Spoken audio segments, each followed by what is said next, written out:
Hello everyone. I am Renu Bala, Assistant Professor from Rajiv Gandhi Government College for Women, Bhiwani. Today we will start the paper of Fundamental of Web Designing of MSc Computer Science affiliated with the Chaudhry Bansi Lal University, Bhiwani. In this series of lecture, we will discuss various topics about the web designing and web technologies. At first, we will have a look on syllabus of this subject. In Unit 1, we will cover the introductory part of web programming that includes the basic features of SGML, which includes the HTML, XHTML, DHTML, XML, and the comparison between the HTML and XML.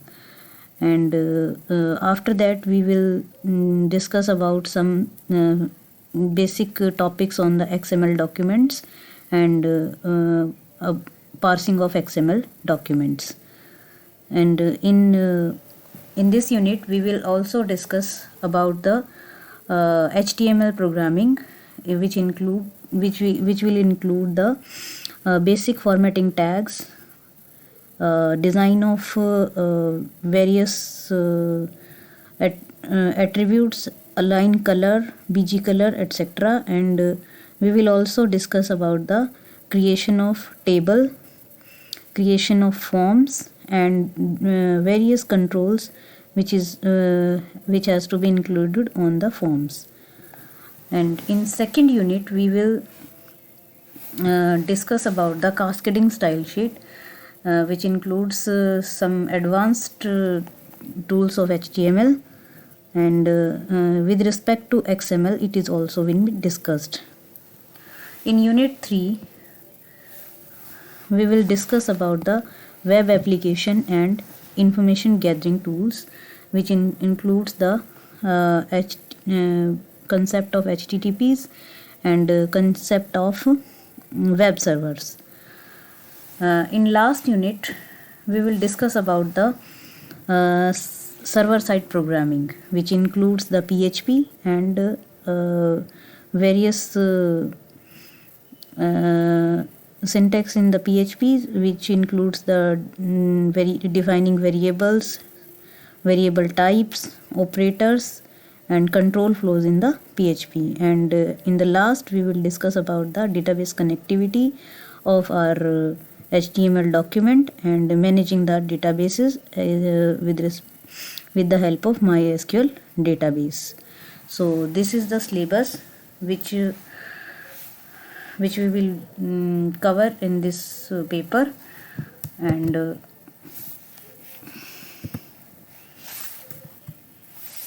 these are the suggested readings which students can be referred in this paper. So for the HTML and CSS part, the complete reference is the best book, which is 5th edition, written by Thomas A. Powell. And as far as web link is concerned, there is a most popular link is available, that is w3schools.com. and for web technologies there is a black book which can be referred, and for HTML and CSS, JavaScript, web publishing, etc., there is one more book is Mastering for HTML, CSS and JavaScript, and there is one more book for HTML5, that is black book, which covers the CSS3, JavaScript, XML, XHTML, etc. So these are the suggested readings. Now let us discuss about the first topic of our syllabus, that is SGML. So before discussing about the SGML, we will discuss something about the historical facts of the HTML. That is, HTML is a standard generalized markup language, which was developed in 1986, and it was introduced by the ISO International Standard of Organization. And HTML is a backbone for every markup language, as HTML is a parent can be said as a parent language of any markup language. HTML is not a software program, it is a language standard for defining parts of document and, as appropriate, the database information on which the document is based. It means which the document is, on which the document is based is the HTML. HTML is a language for recording and storing document information. It is a computer language. HTML can be used to write rules that a group of related documents should follow when they stored and desired added values. In HTML terminologies, such a group of documents is described by the term document type, that is also called the DTD. It is a set of rules for a document type is called a document type definition, or in abbreviatively it is called DTD. So how the HTML works? HTML uses a tagging scheme defined in what are called DTDs. It means it has a tagging scheme which tags the different documents with different DTDs. There are certain type of documents which have different DTDs. A DTD specifies the nature of text or data to be included in the document or database, and it defines the hierarchical structure of document. For example, a technical manual may include the headings, subheadings, descriptive paragraphs, step-by-step instructions, and footnotes. To specify a subheading, a proper tag or a leader tag is added, then actual subheading text is added, and then closing tag is added. When the work is authored, this subhead will automatically be validated, that is, in the appropriate order and the placement according to the DTD. It means DTD specifies all the minute level specification of any document which is to be included in an HTML document. So what is DTD contains? DTD form the foundation for every HTML based document production system by rigorously recording and enforcing your requirement for document intelligence and structure. It also controls the text editors that insert and keep track of added intelligence and structure, allowing some authoring functions to be automated. It also controls the system that manage whole or the partial document. It provides the information about the document to the software that format them, indexes them for retrieval, and otherwise process them. So HTML language can be used to express any number of DTDs. There are a large number of DTDs in HTML document. Each DTD can be used on the basis of many documents of the same journal type. It means DTD specifies the generalized type of the document of the similar type, where with each document being an instance, for example, of the type described by its DTD.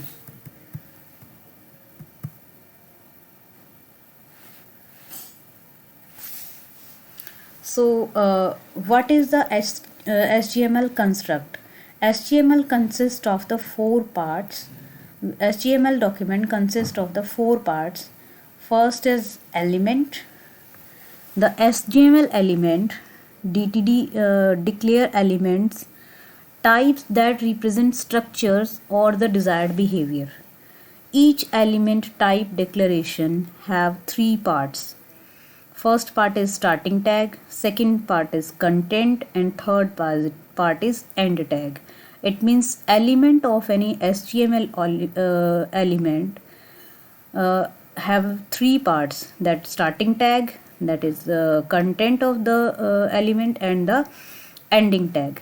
Element name appears in the start and the end tag. It means, for example, this is the starting tag of the element unordered list, and this is the ending tag of this unordered list, and this is all content of the element. So this is the starting tag and this is the ending tag, and this is called the content of the list. So here li specify the list, and this is also the element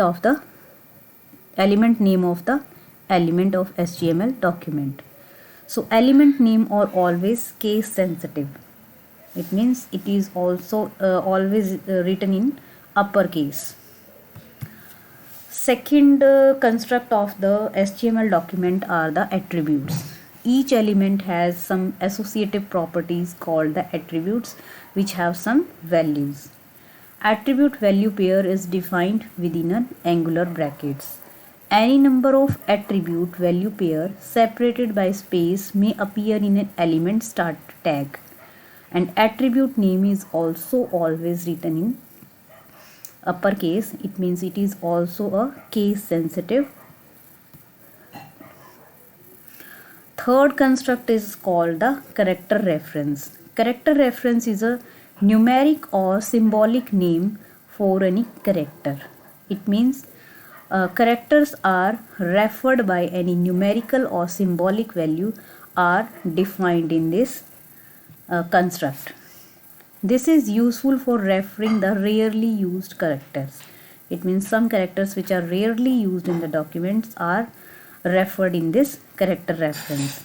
Character reference are begin with $sign and end up with a semicolon. For example, if we want to represent the less than sign, then we will represent it like this: n% LT. And if we want to represent greater than sign, then ampersand GT. So this is the representation of the characters in the HTML document. And last construct, which is the comment. So an HTML comment has the following syntax. This is the one line comment in the HTML document, which is started with this symbol and ending with this angular bracket. So this is the multi-line comment, where this is the starting of this comment and this is the ending of this comment. White spaces are not allowed between the markup declaration open delimiter this and the comment open delimiter this, and white spaces are allowed between the comment closure this delimiter this and markup declaration closure delimiter this. It means white spaces are not allowed here at the starting of the comment, and white spaces can be allowed at the ending of the comment.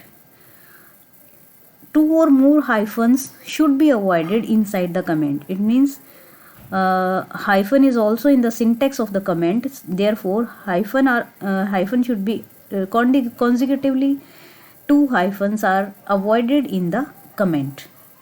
So these are the construct, and this is the basic of HTML. So this is the end of this lecture, and in next lecture we will discuss about the HTML and the formatting tags of HTML. Thank you.